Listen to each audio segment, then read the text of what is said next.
Muss man heute noch Fleisch selber wolfen? Nein. Aber wenn du die Bauzi mit echter Füllung und richtig gutem Geschmack willst, dann schon. Und ich zeig dir, wie einfach das geht.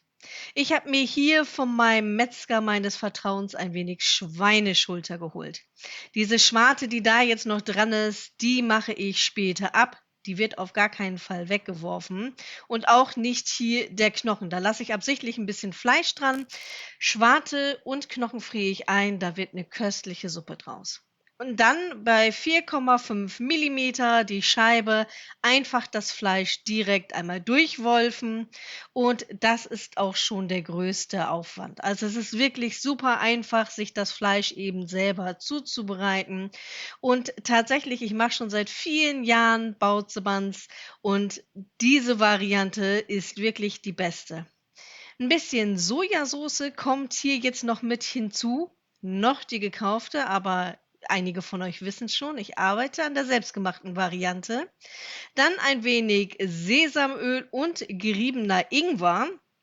Das Ganze verrühre ich jetzt schon mal so ein bisschen und lasse das dann circa eine Stunde noch mal eben im Kühlschrank ruhen.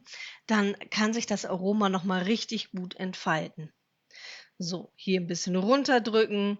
Also, es ist wirklich kein Hexenwerk. Natürlich könnt ihr auch gekauftes Hackfleisch nehmen, wenn ihr vielleicht noch keinen Fleischwolf habt, aber es ist wirklich geschmacklich 'n Unterschied. Widmen wir uns nun den Teig. Ich habe hier Mehl, ein bisschen selbstgemachten Sirup, den Chong, ein bisschen Hefewasser und Wasser. Wenn ihr Überschüsse von Hefewasser oder Wasserkefir habt, dann könnt ihr auch die gesamte Flüssigkeitsmenge hier verwenden. Und wenn der Teig so aussieht, dann ein bisschen Öl hinzugeben, so dass der Teig so geschmeidig wird. Also wirklich einfach. Und dieser Teig darf jetzt ein bisschen ruhen, nicht zum Aufgehen. Dafür wäre eine Stunde tatsächlich zu kurz. Ihr könnt es auch nur 10 Minuten machen. Ich empfehle euch einfach die Zeit zu nehmen, eben das eine Stunde zu machen. Nachdem das Fleisch jetzt hier gut durchgezogen ist, kommt ein bisschen Zucker, ein bisschen Salz und klein geschnittene Frühlingszwiebeln ebenso wie Speisestärke hinzu. Ich habe euch schon mal Bautzemanns oder Bautze einmal gezeigt. Da hatte ich ein bisschen mehr Sesamöl in der Füllung verwendet. Wenn ihr wollt, könnt ihr auch einen Esslöffel mehr nehmen. Wir haben tatsächlich die Erfahrung gemacht, das gibt's tatsächlich regelmäßig bei uns, weil es sehr beliebt ist, dass wir ein bisschen weniger Öl besser finden. Und hier ein kleiner Trick, wie man das dann hinbekommt. Entweder nehmt ihr einen Eisportionierer. Ich habe das jetzt so gemacht, dass ich das einfach auf einer glatten Fläche eben hindrapiert habe, das Fleisch, und dann einfach so zerteile. Und dann habe ich 12 Stücke rausbekommen und den Teig muss ich dann natürlich auch in 12 Stücke teilen, denn ansonsten komme ich nicht ganz so damit hin.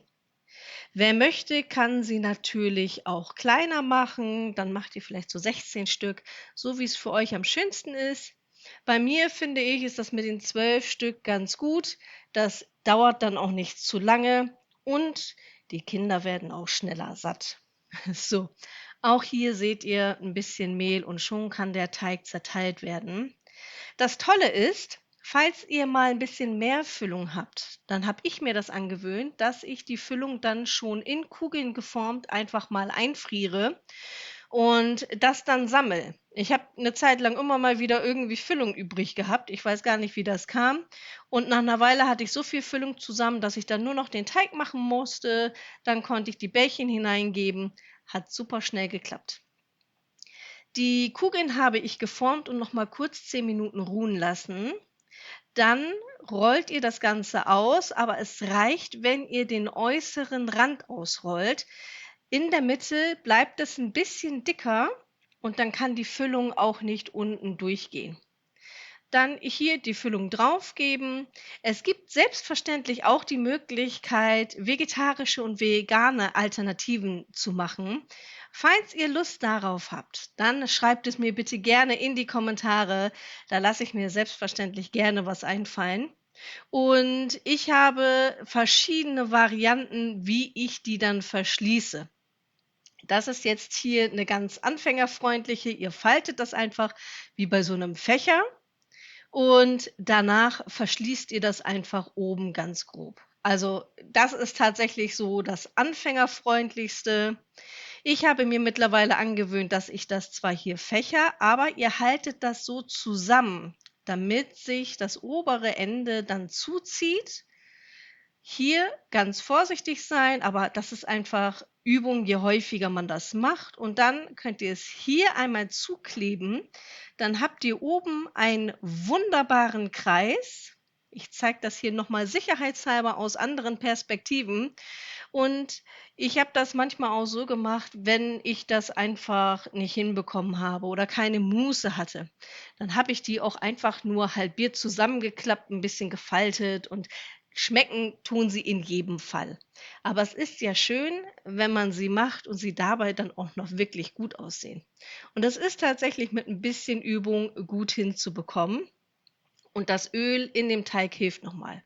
Also hier, nehmt ihr ein Stück, nochmal hier so, wie so eine Ziehharmonika, wie diese Fächer. Kennt ihr die noch?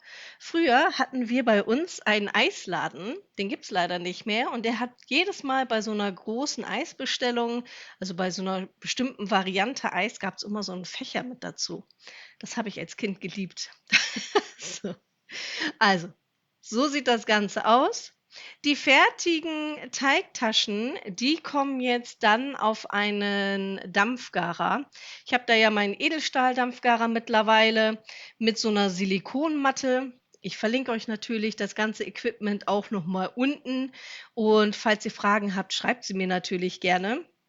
Früher habe ich gerne so einen aus Bambus. Die finde ich tatsächlich mittlerweile immer noch schön, aber weil wir so häufig gedämpfte Sachen machen, gehen die einfach tatsächlich schneller kaputt. Und das finde ich sehr schade und völlig unnötig. Deswegen habe ich mich mittlerweile für diesen Edelstahldampfgarer entschieden und der macht richtig gute Arbeit, wie ihr ja letztens auch in dem Video zu dem Koji-Reis gesehen habt. Denn da habe ich euch gezeigt, wie ihr einen Starter zubereitet, um später dann selber verschiedene Koji-Rezepte zu machen. Und da kommt dann auch demnächst noch mal was. So, nach einer Stunde Ruhzeit einmal das kochende Wasser hier beachten. Das sollte kochen, bevor ihr dann nach einer Stunde Ruhzeit dann den Deckel in einem Küchentuch einschlagt. Das kommt hier auf die Baozi-Buns und wird dann circa 20 bis 25 Minuten gedämpft. Wichtig, nicht länger und schon habt ihr so ein schönes Ergebnis. Also wir lassen uns die ganz häufig gerne schmecken mit so ein bisschen Sojasauce. Und wie gesagt, habt ihr Lust auf vegetarische oder vegane Füllung, schreibt es mir unbedingt rein. Und durch das selbstgewolfte Fleisch sind die viel fluffiger. Also lasst es euch wirklich schmecken. Und ich freue mich schon, wenn wir uns in diesen Videos wiedersehen. Ich sende euch ganz liebe und herzliche Grüße. Eure Emma.